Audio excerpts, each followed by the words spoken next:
right, hello, welcome to the Artificially Intelligent Podcast. My name is Nathan. I am a stand-up comedian in Iowa, a white cracker-ass honky stand-up comedian. To my left, which means he's on the right because Zoom does everything backwards, is Barrett Antar Goodwin, a Black African-American person of color musician in Philadelphia. Hi, Barrett. All right, Oh, sir. that smile. So sexy. And with the new scruff on your face, the beard. I know. Oh, lady killer. Going for that George Michaels. Ah, wait, Michaels? Did you pluralize his name or possessive I it? did. Either. And then on the bottom of the screen, we have a guest named Dave or David. He goes by both. Degner. David is a friend of mine I've known for how many years has it been? When did you first come to see me? We met through comedy in Waterloo, Iowa. I was performing at a club that is no longer there. Jokers, I believe it was called. Is that correct? Jokers? Probably around 08 or 09. Yeah, it's been a few years.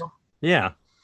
Thing I liked about performing at Jokers is it was a comedy club and then a dance club when the comedy ended. So you would get 10, 12, 15 people if you were lucky to the comedy show, and then the comedy show would end and you'd leave and there would be a line of over 100 people around the block waiting for the dance club to open, just sort of letting you know, no, your comedy sucks. Nobody's, and that was the way it was for everybody is you'd leave and come on, when's the dance club open? We want the dance club. I will say this. Wow, I have not had this thought in forever. Oh my God. The thing that club was legendary for was there was a woman that came to every show. She came every week.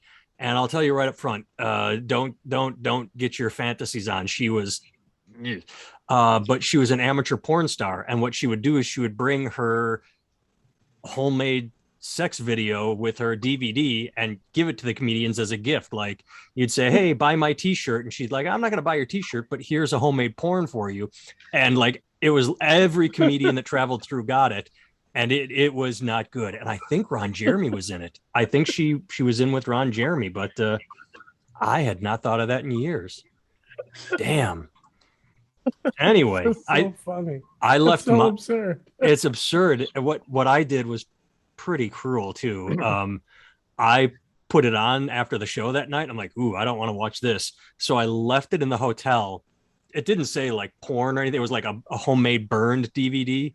So I just left it in the hotel room with sort of the mean crossed fingers hopes that the chambermaid would come in like, ooh, DVD. Well, let's see what's on it. And then because I'm an evil person, I have not thought of that in many, many years. Wow. Memory lane, Mr. Degner. Memory lane. Wow. Well, way to go, Waterloo.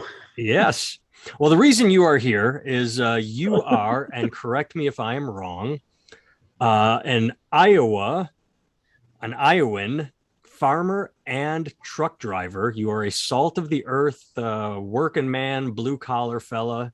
You live in a, I would say, red county, and you ran for office as a Democrat in Trump country. And that just fascinates me. And I have thoughts, but I guess the simplest way to start is, how'd that work out for you?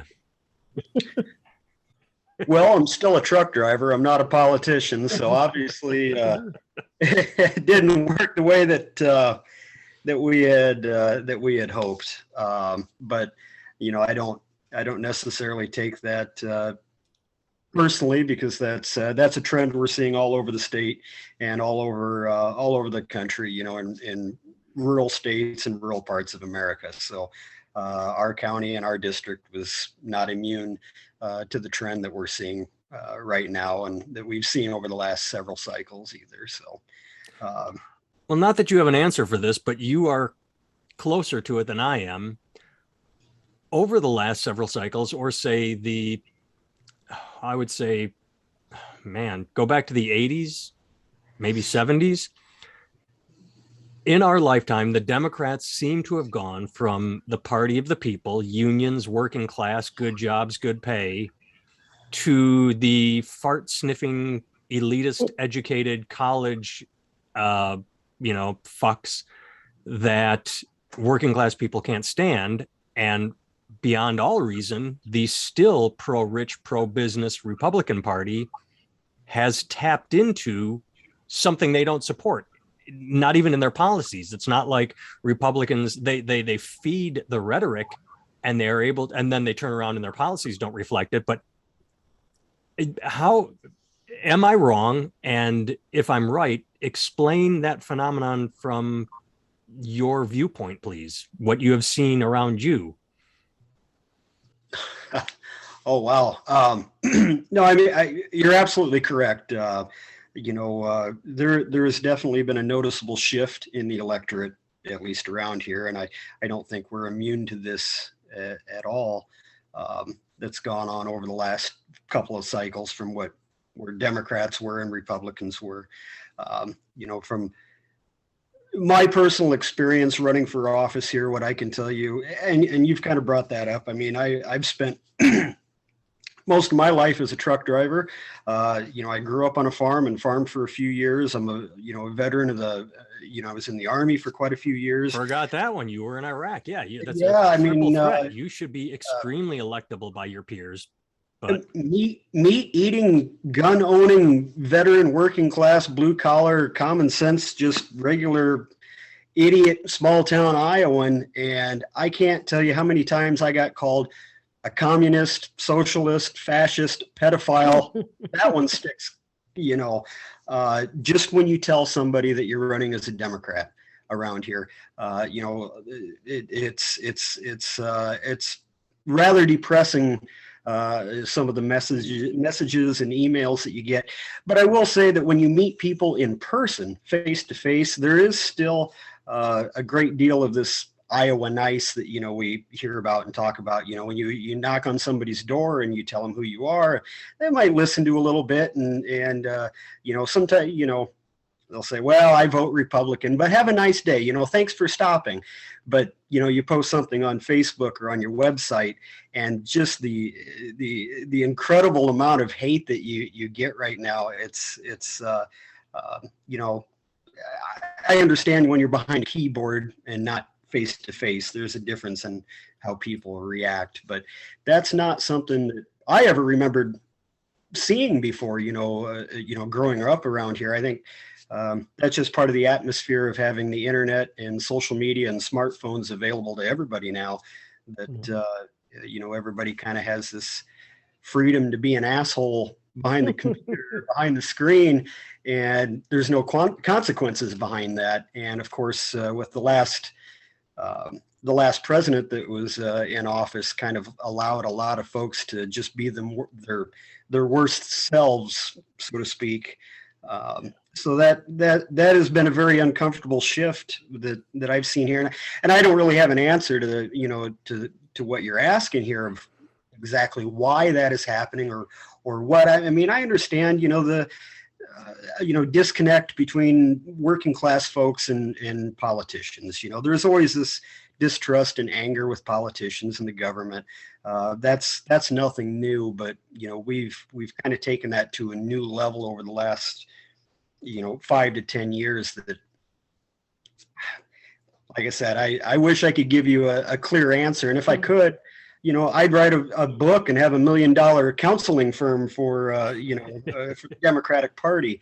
Well, but somebody like myself can't get any higher numbers than Don't say myself. You sound like a fucking idiot when you say that. It's just, I will rail against that till I die. Someone like me.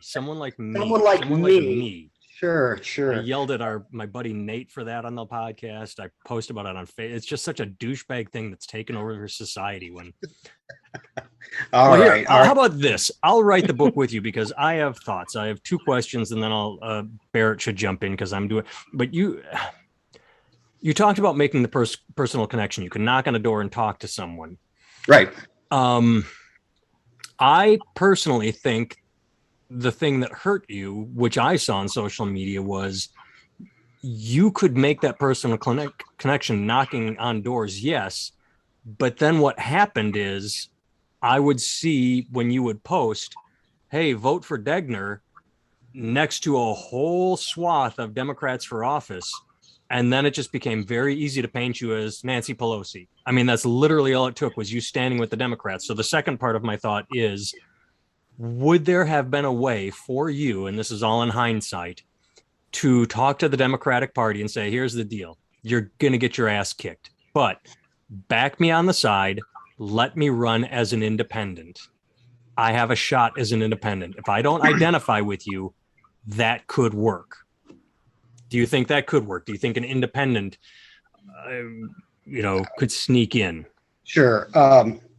Well, to your first point, talking about Nancy Pelosi, I guess I would consider myself fortunate that I didn't have this happen to me, but a lot of female candidates got attacked on this relentlessly with hate mail. Well, I call it hate mail by Republicans that would go out to households all over, and it would have a side by side with the candidate next to Nancy Pelosi. Make the connection. And like I said, I guess I consider myself fortunate. I'm not a Nancy Pelosi Democrat. They didn't think I was worthy enough for that, apparently. But yeah, I mean, that actually does happen. As far as running as an independent, that is something that I had considered.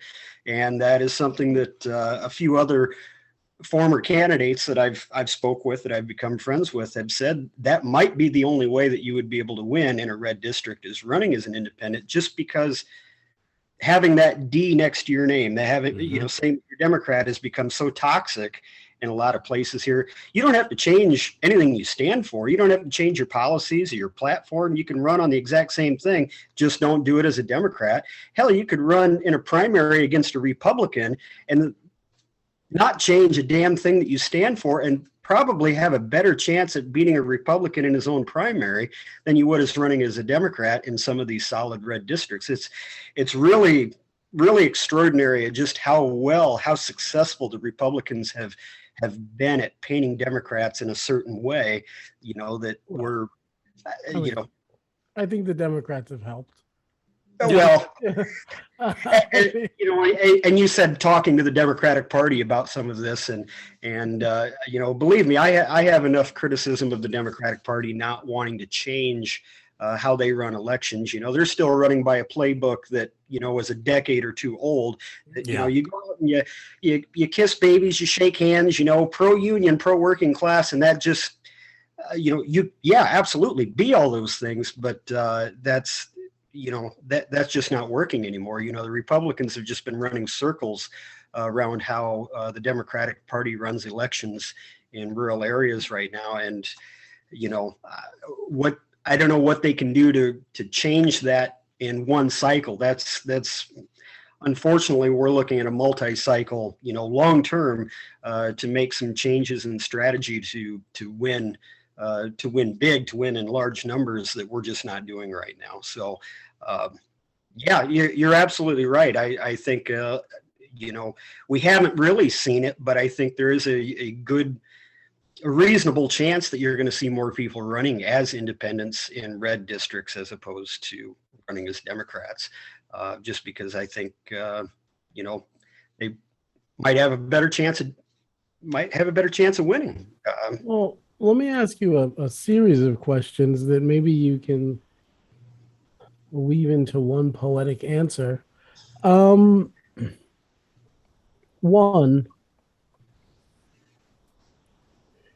how did you go from truck driver farmer to politician? Why did you think politics, why was that your way to make change, right? And what are the issues that you have with the Republican Party, and let me think. What are the issues you have with the Republican Party, and what would you do differently with the Democratic Party? If you had won, what would you have done? I figure all of those are all related. What your problems with the Republican Party or why you chose to be a Democrat. And that also has to do with why you ran for office. Sure. I'm assuming they're all kind of connected and you can just thread through those things. Well, sure. I mean, I've always been a little left of center, I guess, even, most of my life. Even my folks and my family, I grew up in a union family. I would tend to be more moderate, but, we related with the old school conservatives, and I feel like I still do. But the old traditional conservatives of the 80s and 90s simply just doesn't exist. The Republican Party has changed so much that it's really tough to relate to Republican voters right now, because it's kind of an anything goes, in the Trump era, and we still are. That it's not about conservatism anymore, or the traditional conservatism. But it's about winning at all costs. That's it. Essentially, my side wins. I mean, what do you think? What would you say? Let's call it classical conservatism. What would you call that? Give me an example of what that is. Well, I guess at least how I was raised and what I've seen around here, the more classical conservatism, was, your traditional smaller government, less government intrusion, lower taxes. That's the big one. You can get into more of, social conservatism, tends to be more religious, Christian values, family oriented values, small town values, which I personally find fascinating when it comes to Trump. I mean, I'm just going to name him. I'm not going to pin everything on him, but the idea of Christianity and family values and the fact that they can claim that and turn a complete blind eye to someone who in no way represents it. I'm not even trying to make a joke. There's absolutely, I know it's fodder for many comedians, but there's that's why I say fascinating. It's not funny, but they literally go to church. They literally say Jesus. They literally say small town family values, and they vote and support fanatically someone who is the antithesis of all of that. And it's absolutely. And especially the dumb fuck farmers by you who got killed by his tariffs and still supported him. Yeah. I mean, it's a solid majority Republican with the farming community. They're probably 65% Republican, but there still are a lot of Democrats, in the farming, the farmers that are out there. And a lot of it I can see is generational. You have some of the old guys, that unfortunately have retired and passed away. The guys that grew up in the, as a kid in the Depression, Mm-hmm. during World War II and during that whole era, if you grew up during that period of time, you were more than likely a very staunch Democrat. But enough time has gone by, those folks are in their 90s, they're not farming anymore. And the guys that were farming in the 80s during the farm crisis, they would, there would have been a revolt here if Reagan would have showed up on your farm. There was an absolute hatred of Reagan in the 80s here in the Midwest. And most of those guys at that time, they've retired or they lost their farms. So we have, there's a generational change in the farming community that, of the majority that I would say in the farming community right now that, they didn't grow up in the tough times of the 30s and 40s. That's just too far in the past. And many of them have come of age after the farm crisis in the 80s. If you survived the 80s and you got into the 90s, times were pretty damn good. So you have a lot of the guys right now that have consolidated, they bought up all the small farmers, the family farmers that existed in the 70s and 80s. There's just not that many of them around anymore. But that's kind of a different topic. I'm getting a little sidetracked, but it's all right. It's fascinating. What your first question there about, I guess my own personal experience, tending to be a little bit more moderate or a little left of center on the moderate side. The reason that I got involved here with the Democratic Party, of course, was about this time 5 years ago. We had then candidate Trump, was on TV mocking a disabled man. And for the life of me, I don't know how that wasn't the end of his campaign at that time. But I have a brother who is severely disabled, and that particular event really kind of hit home. It kind of flipped the fuse for me, is how, somebody who, and I think you kind of mentioned this, Nathan, family values, and then go mock a disabled person. Not to, if you don't want me, but your brother actually lives in a home. He needs critical care. He is that's Absolutely. yeah. Yeah, so it really is personal for you. Yeah, and with the changes of his care with the Medicaid program here in the state of Iowa under then Governor Branstad, I kind of felt like I'd reached a point that, I'm not married, I don't have any kids, I don't have anything to lose. I've got, I want to do something. Do I get more involved in activism or something? It's one thing to get on Facebook and post an angry post. Side note, by the way, about you not being married. My wife's favorite thing about hanging out with you is we don't do it often enough, but every single time we have, you've had a different girlfriend. It's not just been like, oh, this is my date. It's like, no, this is my girlfriend. And then 3 months later, who's this one? Oh, no, this is my. So maybe that's what's holding you back. You're a player. Well, sure. I mean, I've had the same girlfriend now for a few years, and well, maybe you shouldn't bring up your pants. Well, if she's your girlfriend, she won't watch this because she has no interest in what you have to say because she lives with it. Probably not. It's been more than 6 months. Yeah, she doesn't care anymore. Like my wife, she hasn't heard an episode of this shit. She's like, oh, that's just you in the basement talking your shit. I'm like, that's all right. That's all right. For the support, sweetie. Yeah. So I guess. So your brother was very personal to you. I sidetracked you, but yeah. No, that's all right.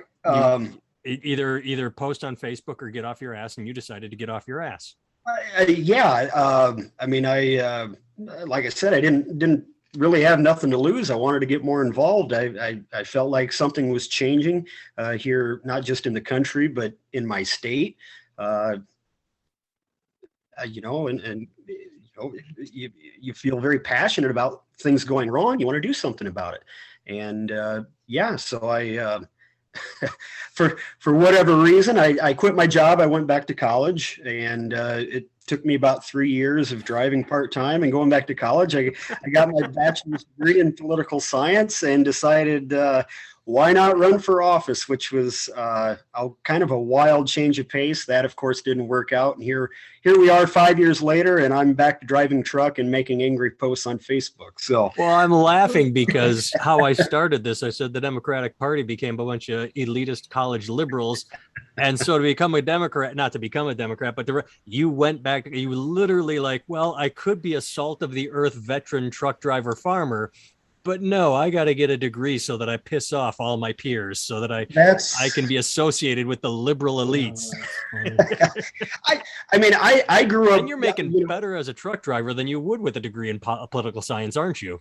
I always thought, people with a college degree, that was something to be admired. You went and you did something with your life, you learned something. And today there's this, such an anti-academic and anti-intellectual theme running on the right that you're absolutely right. That was no about, well, aside from like the fuckface in Georgia and that idiot in Wyoming, the major politicians all have degrees, all came from somewhere, anyway. Sure. Yeah. I think they're just outsourcing their deep thinking to people like Ben Shapiro and all people like that. Yeah. Like, you know what I mean? Like they're really anti-intellectual, but then they champion people who are kind of like pseudo. Get closer to your mic. There you go. Is that better? Yeah.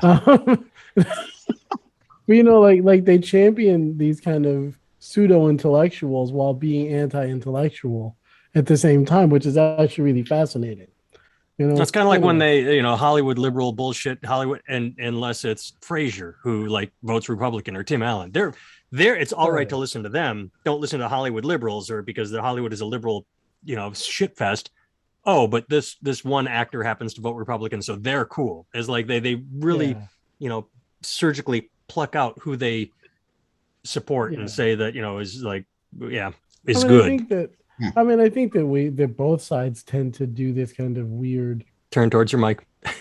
this weird cherry picking stuff.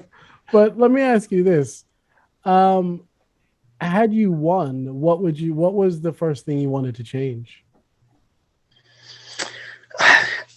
You're not the first one to ask a similar question, and if I could be benevolent dictator for a day, there's a ton of things that I would love to do, but just being one cog in the system as a legislator. I was just going to interrupt you and say, what did you run for? Because we've danced around that without what it was state legislation. Yeah, I ran for the state senate here in it would have been District 36, which was my county and a portion of Marshall County and Benton County on each side of Tama County. Where here in the state of Iowa, each district is roughly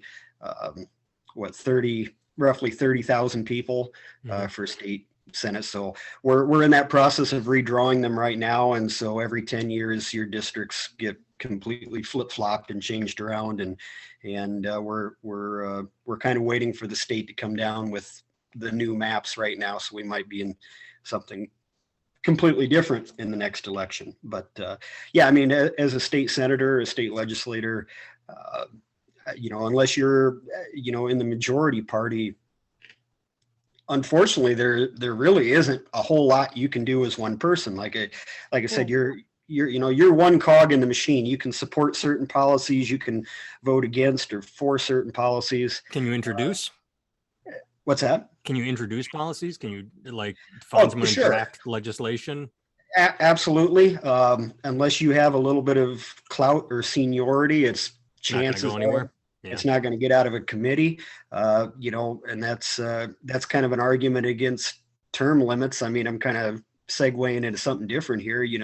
After you've been there for a while, after you've won a couple of elections, you can get stuff done. But new people, that's tough, in their first term or, first couple of terms. But, priorities for me, anyway, that I ran on was changing how the state operates and administers its Medicaid program, for the poor and for disabled folks here in the state of Iowa that had historically been a very well managed and very well run system. It had problems, but Governor Branstad essentially just came in and pulled the plug on the whole thing and privatized it, and it went into complete chaos.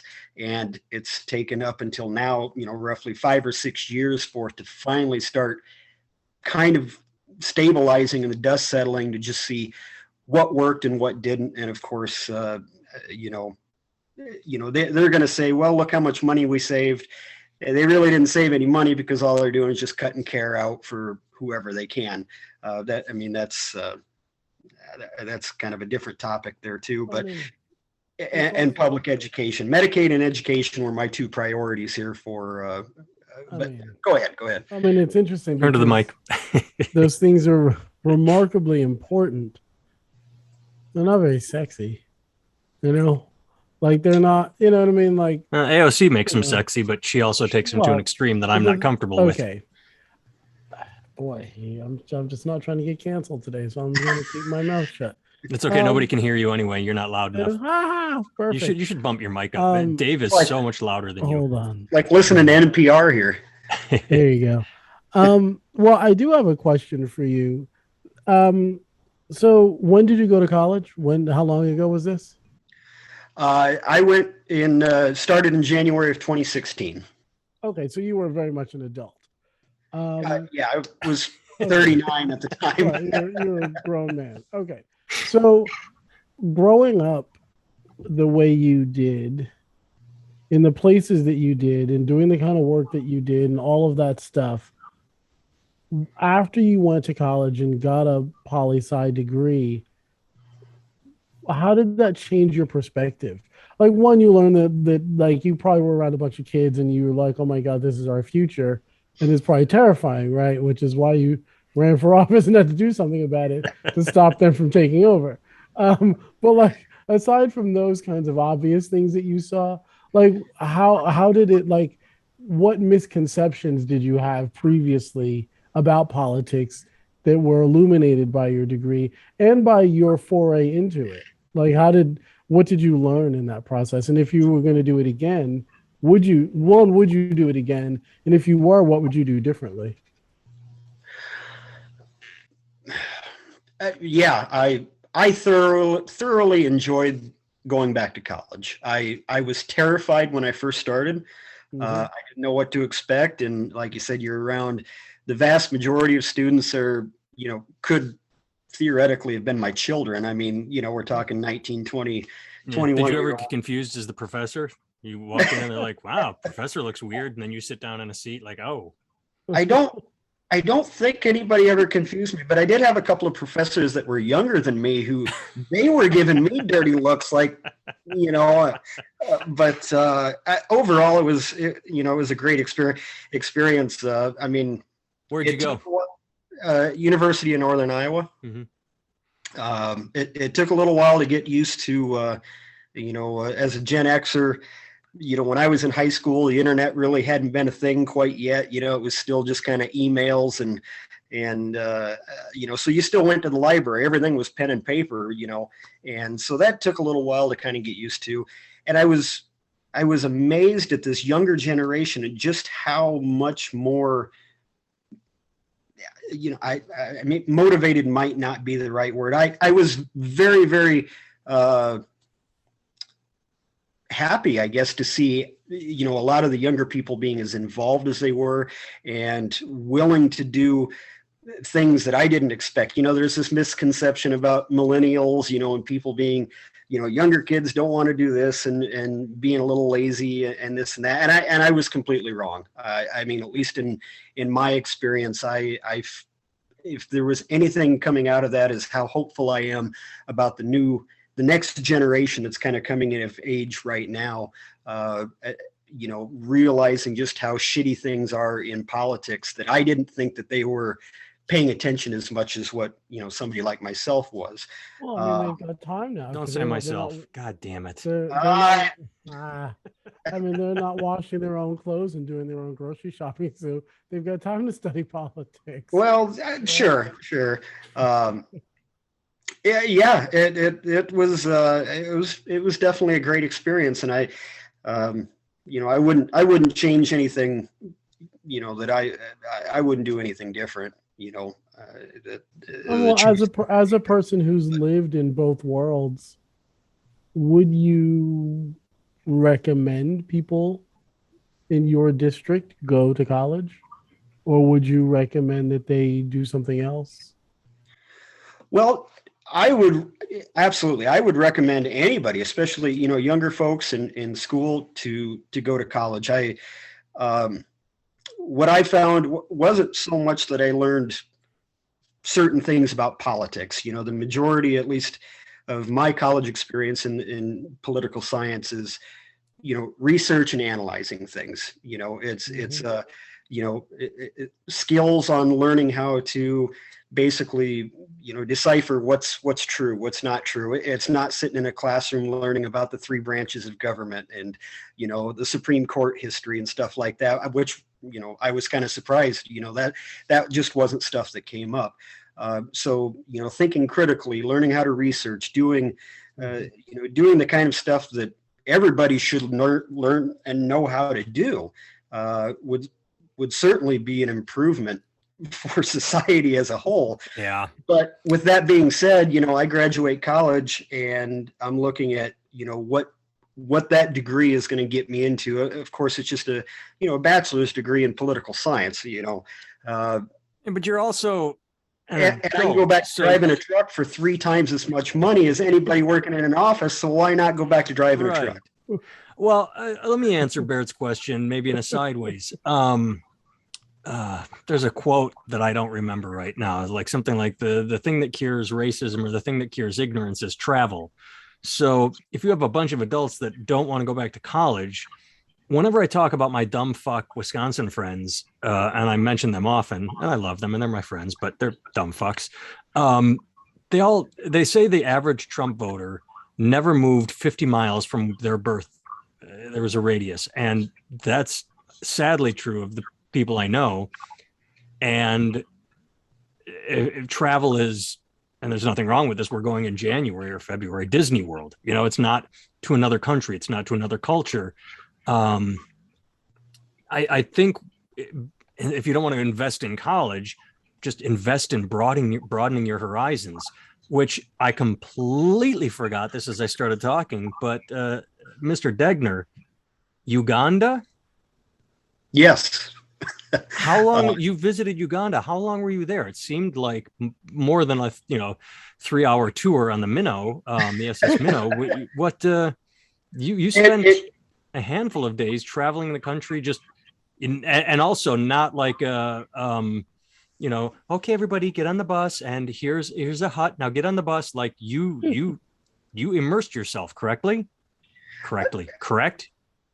Sure. It wasn't that long. I think we were there 16 days. That's long. That's not an overnight tour. It's still, but yeah. So it wasn't necessarily like, doing a semester abroad. No. Or something like that. But it was, I had the opportunity there through UNI, one of their capstone programs to, do an overseas research project. And the one that they did to Uganda and Rwanda was, with, boy, I don't even remember the name of the term now, but development in, the third world, basically. Right. And what was it like as an Iowan seeing your first Black person?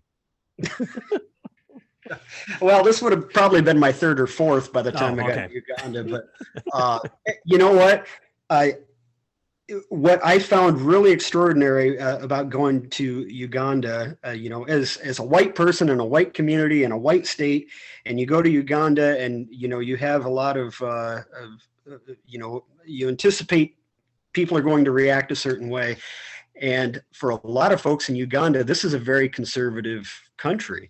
And their support of Trump kind of blew me away at the time. Really? That this was not something that I had expected. And, it very much is what the Republican Party here in the U.S. would look at Uganda and say, this is the kind of country that we want. It is democratic, but it's very much an illiberal democracy, very authoritarian, very heavy-handed. Aren't they used to dictatorships in Africa? Yeah, religion plays a huge role over there. They made the news a few years ago about trying to pass a law that, capital punishment against homosexuals. Rwanda made the news a couple of decades ago for something worse than that regarding religion. Yeah, and you go to Rwanda and it's like a day and night difference between how Uganda is and Rwanda. It's just incredible that they have gone in such different directions. They're both very much what I would call, authoritarian, much more authoritarian than what we would ever tolerate in the West. But Uganda has gone kind of more in a leftward authoritarian direction, and Uganda's still very much a rightward authoritarian direction. It's very interesting. I mean, from as a aspiring political scientist and see all of this, it's mind blowing. Yeah, to be able to go and immerse yourself in that, even for just a few weeks, and see how people live, outside of the U.S., outside of the Western world, the absolute horrible abstract poverty that exists for the majority of the world, and Americans are like, I saw shit in Haiti that was Haiti. What's the other one? Dominican Republic. Sorry, the other side of the island. I saw shit. You talk about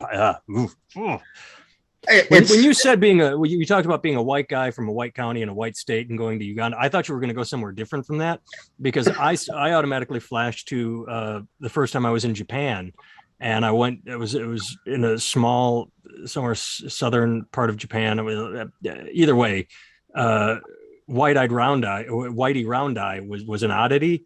And I was somewhere where there were a bunch of schoolgirls, and they were young, and they were actively like giggling and watching me, and they were, as I was walking, and I remember this clearly. It was so, and I could tell what they were doing, and I don't remember it exactly, but I walked around a corner and paused, and I just knew that they were all sort of following me.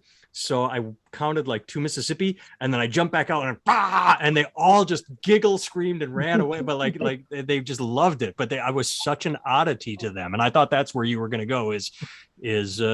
But yeah, it was neat. I was being gawked at, and it was fun. Well, I don't think anybody that I really had that kind of experience in Uganda, but This was over, this is 20 years ago, something like that. So, I mean, again, you talk about how fast the world moves. Yeah, sure. with the internet, everybody is aware of everybody now. Like, yeah. And even over there, people living in, a whole family in a little one-room shack. They don't have electricity. They don't have running water. They're farming by hand, 4 or 5 acres. But they got a phone.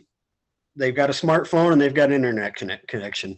But the children over there, at first I found it kind of endearing. The younger kids will just come up to you, if you have a backpack or a suitcase or something, they'll just pick it up and they'll carry it for you and they'll hold your hand. I'm like, this is, a personal space and physical touch is, not something that is an inhibition to, younger Ugandan kids. They're just all over you to try to help you out. I mean, of course, hey, give me $1 when you're done, which is in any country. Yeah. Well, it's just kids in general. Sure. Yeah. That's just not something that, you see here in the West, that would seem so. You don't see them picking it up. But my daughter, like, puts her dish in the dishwasher. Do I get $1? Yeah. Get the fuck out of here. But yeah, I'm just saying, as far as kids doing something and wanting, the kids pick up early on, Sure. The idea of reward for service. Sure. And I heard from a lot of folks over there too, Uganda's real popular with like Christian missionaries going over, trying to spread the word of Jesus. And of course, for. And a lot of them had said, that's fine if you want to come over here and help, but what they would prefer, is to have someone come over there and teach them the skills to be self-sufficient. Don't donate us shoes and clothes. Teach us how to make shoes and clothes and donate us the machine to do it, and we'll do that ourselves. This was something that I heard, in a roundabout way from a lot of folks, at how they look at being the charity case for a lot of folks. Is we don't want to be the charity case. Our life sucks. Our condition sucks. We live on like $5 a month. This sucks, but don't treat us like we're charity. If you want to help us out, there are other ways that we could be doing this much better than how we've historically done it. Teach a man to fish. But then how could we take their oil, take their diamonds, natural resources, and all this stuff? If they became a self-sufficient place, they could take care of themselves, they wouldn't need our help, in which case we couldn't do that. Seems to me like the Christian missionaries go first, then the businesses come in, and then more businesses. And then, the place just gets taken over. But it starts basically with Jesus. Yeah. And my guess is that honestly, the missionaries probably really mean well. Yeah. I mean? Oh, they definitely think they're saving people, except you can't eat Bibles. Well, and for a lot of folks over there, it seemed to me that their interaction with Americans was usually through missionaries. If you want to talk about, at least in East Africa, which countries are investing there in infrastructure and business, it's China.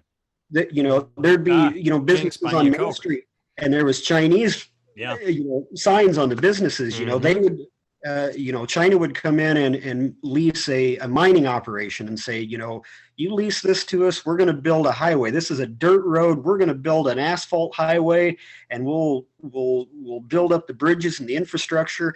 5-6 years, the mine is dead. They only put 2 inches of asphalt, and within 6 months, oh, that's cracked. Yeah. It's cracked, and everybody's driving on the dirt road next to the asphalt because the paved road is falling apart, and they didn't leave the machines or hire or teach any of the locals to be able to maintain that kind of infrastructure. And they're sitting around like, wow, we got a good road for a year or two, and then China left. And oh, that's goddamn fascinating, because I remember the place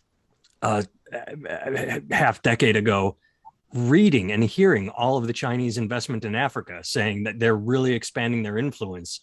I never heard any of this. I didn't know that they, cut and run. And so that's fascinating. Well, I mean, that could have been just in that particular situation. Right. Just this is a personal one experience. And sure.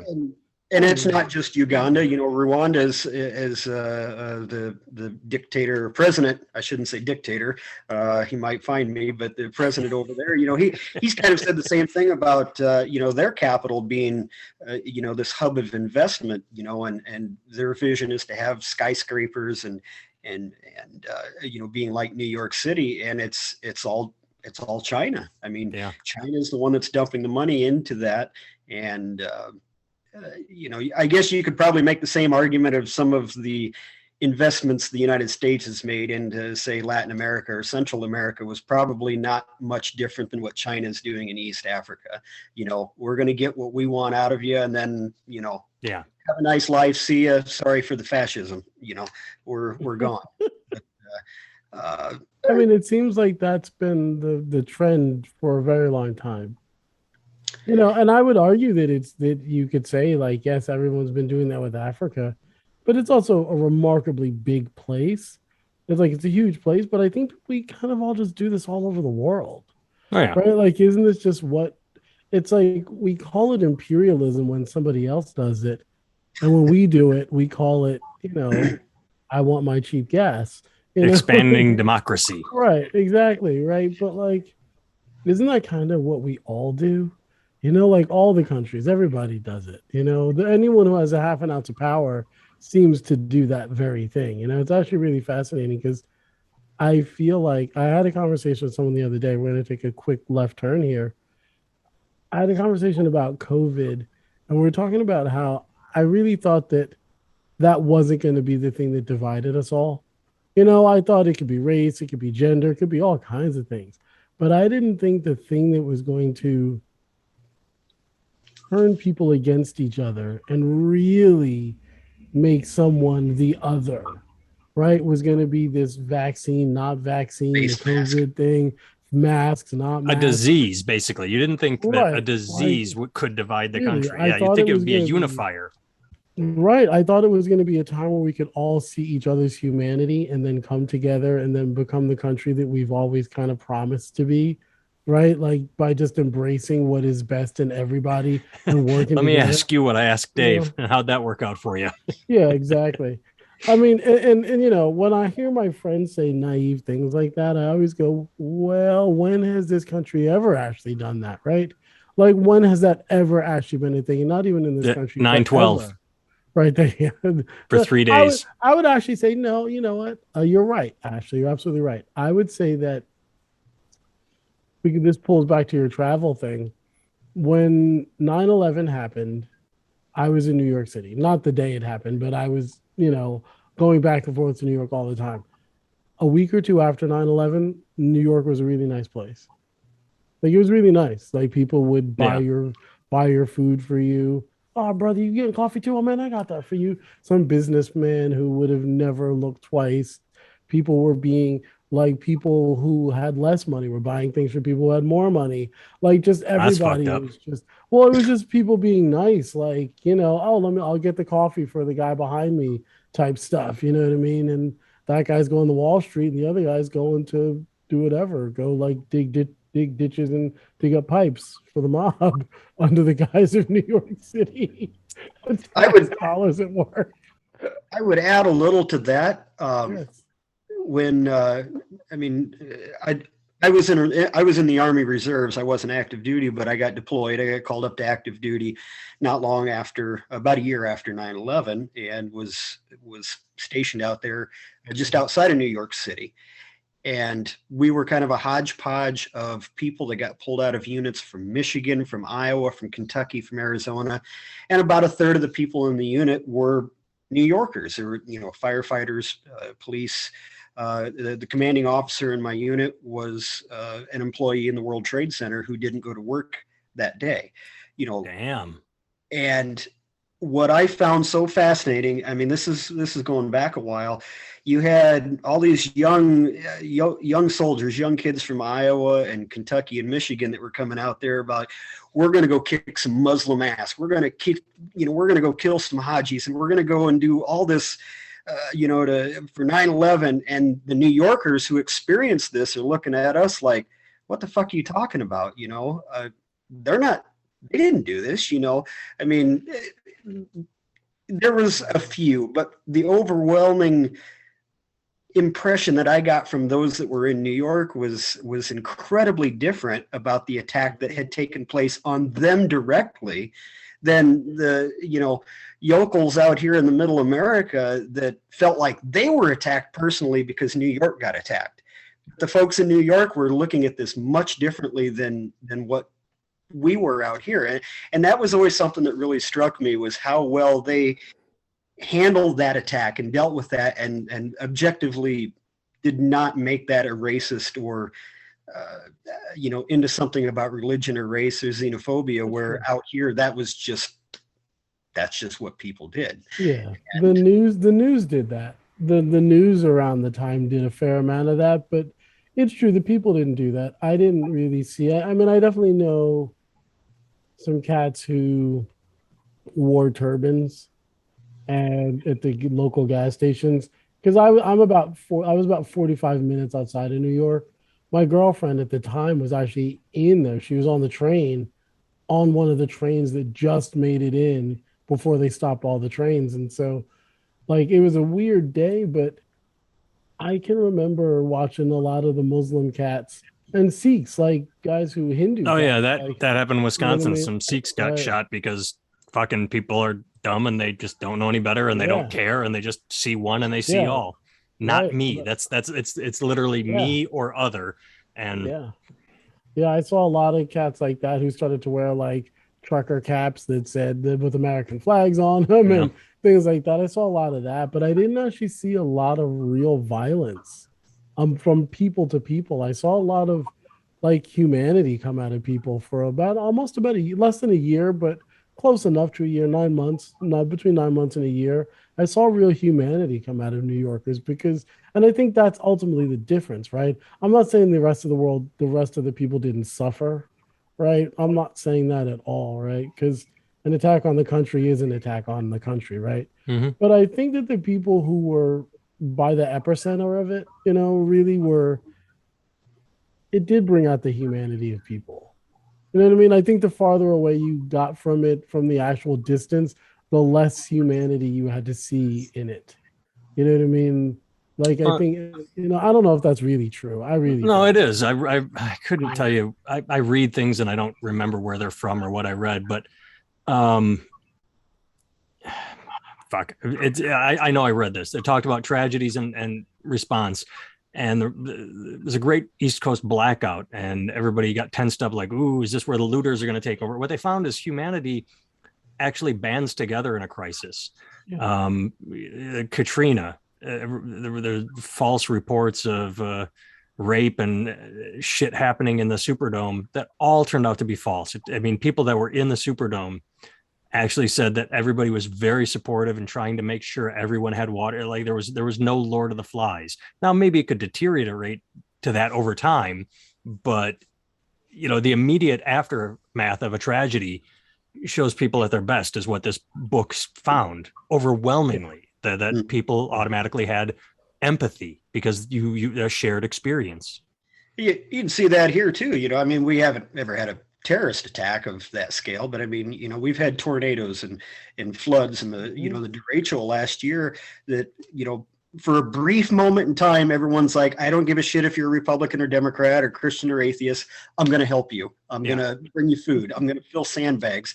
And a few days or a week goes by and everybody slowly starts getting on their feet. Then everybody hates each other again, at least for a little while when everybody is kind of has this mutual suffering, everybody kind of comes together and I mean, again, that's why I'm so surprised that the pandemic didn't do, and maybe it's because everybody was so isolated and we couldn't just all stare at our TVs and shit. Well, it goes back to what Dave said. We literally, when we were all isolated, so we were all on Facebook. There was none of the human connection.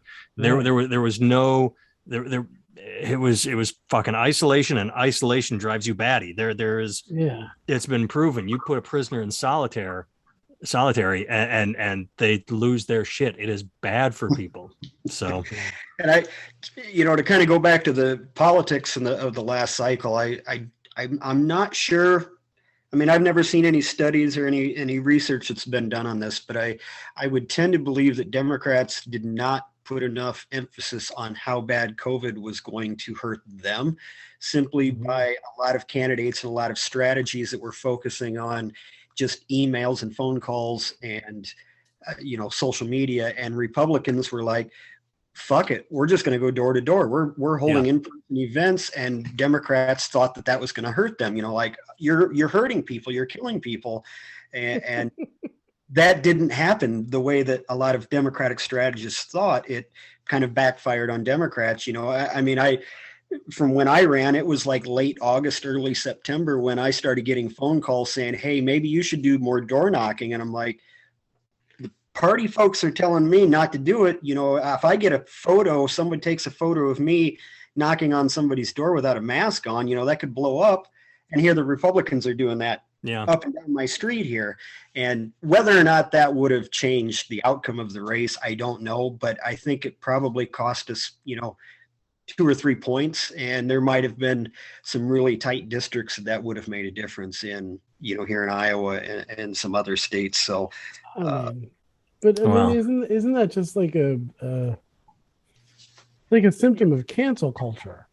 Like you have people afraid to do what is in their best interest. Now, unless you actually believe that going out and doing that is actually dangerous, right? Like if you really believe that you are a danger to your fellow people, right? And you are going to stay inside because that's the right thing to do, then that's what you believe, right?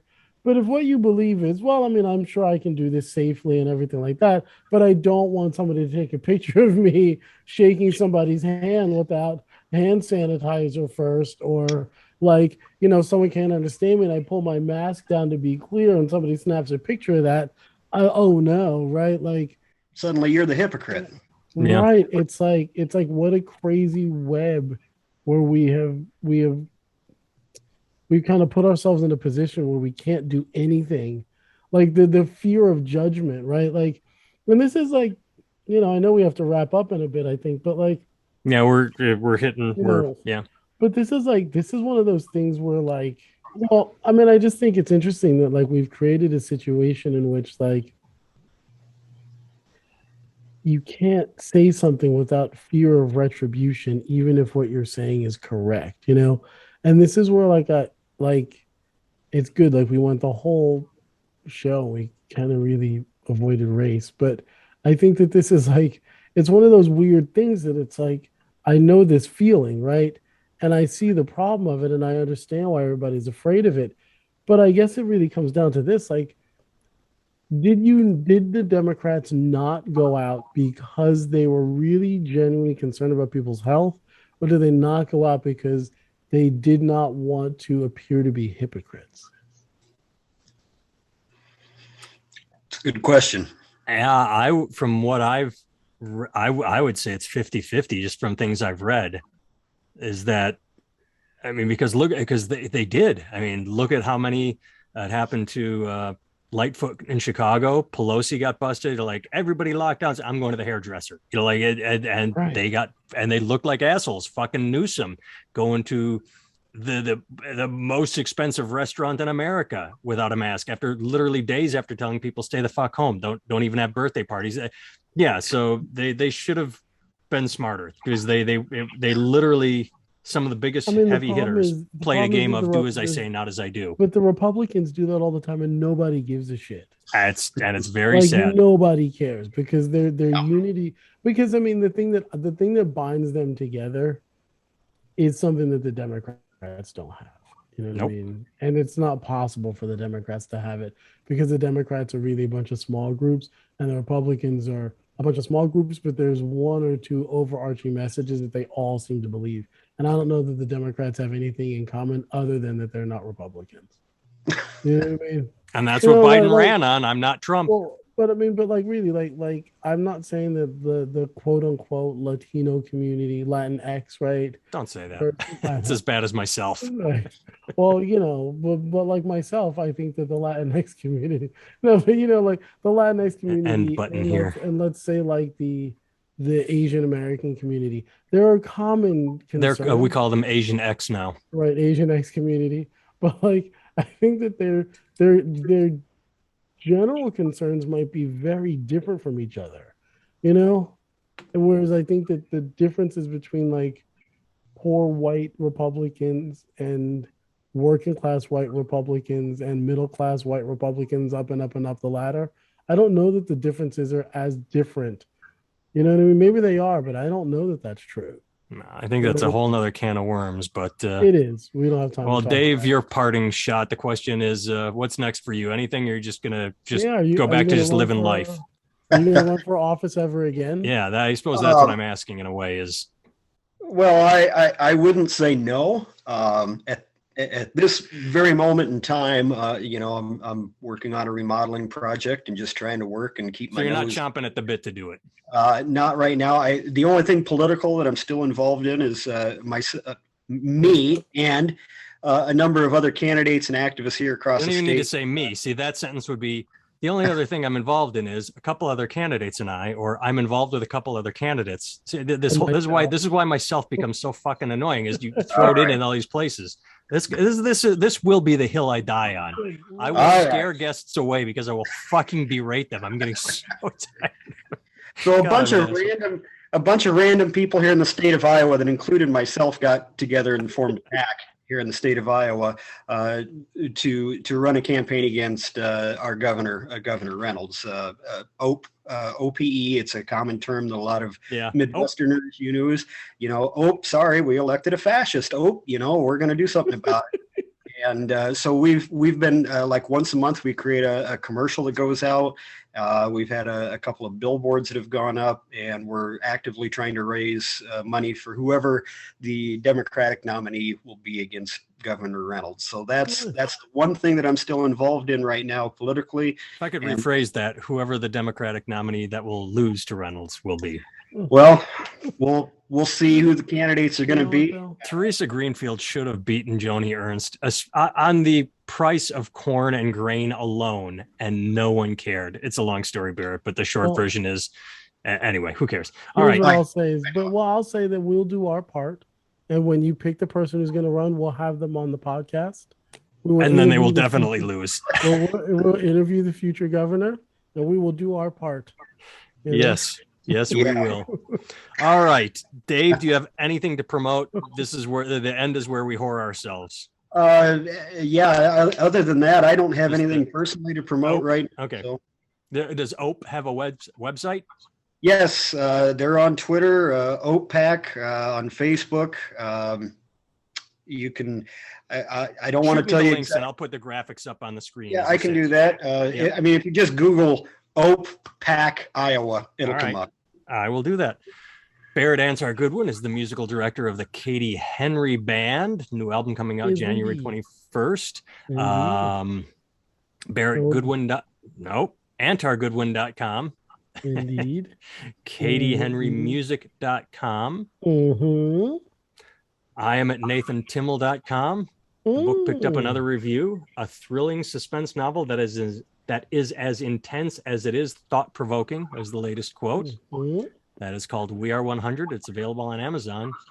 And Mr. Degner, thank you so much for hanging out with us today. Yeah, man. Nice to meet you. Very enjoyable. I always enjoy hanging out and talking with you. Even, so to the point where I say, hey, when you're down here 10 minutes from me, look me up for lunch. And he never does. Probably. I just came from Iowa City before saying myself. All right. Exactly. Thank you.